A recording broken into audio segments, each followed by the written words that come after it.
இந்த டாப்பு வந்து நம்ம தைச்ச டாப்பு. இது பார்த்தீங்கன்னா ஒரு கேரளா சேரீ மாதிரி இந்த ஒரு டாப்பு கிளாத்து கொடுத்துருந்தாங்க தைக்கிறதுக்கு.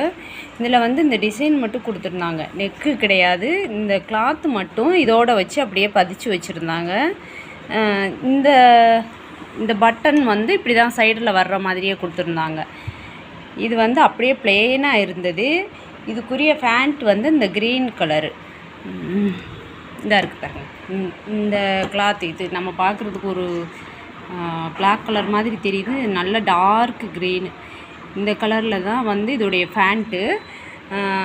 இது வந்து அப்படியே ப்ளெயினாக இருந்தது. அதனால் நான் என்ன பண்ணேன்னா ஒரு மிஷின் எம்ப்ராய்டிங் டிசைன் பண்ணியிருக்கேன். இது எப்படி இருக்குதுன்னு சொல்லி எல்லோரும் சொல்லுங்கள், கமெண்டில் சொல்லுங்கள் பார்க்கலாம்.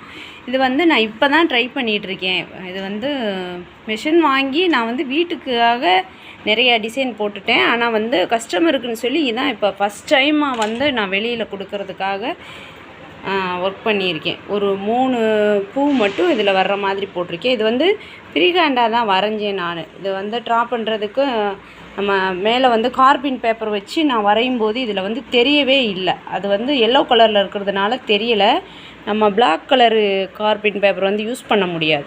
அதனால் வந்து எல்லோ கலர் வந்து யூஸ் பண்ணேன். அது வந்து எனக்கு சுத்தமாக தெரியலை. ஃப்ரீ ஹேண்டாக தான் வரைஞ்சேன். இந்த 3 பூவுமே வந்து ஃப்ரீ ஹேண்டாக வரைஞ்சி இதில் போட்டுட்டு அப்புறமா ஸ்லீவுமே அப்படியே ப்ளெயினாக இருந்தது. ஸ்லீவுக்கு வந்து கொஞ்சம் சின்னதாகவே ட்ரா பண்ணிவிட்டு 2 ஸ்லீவ்லேயுமே இந்த டிசைனை போட்டுட்டேன். இது வந்து மிஷின் எம்ப்ராய்டரி. இது எப்படி இருக்குதுன்னு சொல்லி கண்டிப்பாக கமெண்டில் சொல்லுங்கள். அடுத்த வீடியோவில் சந்திப்போம். பாய்.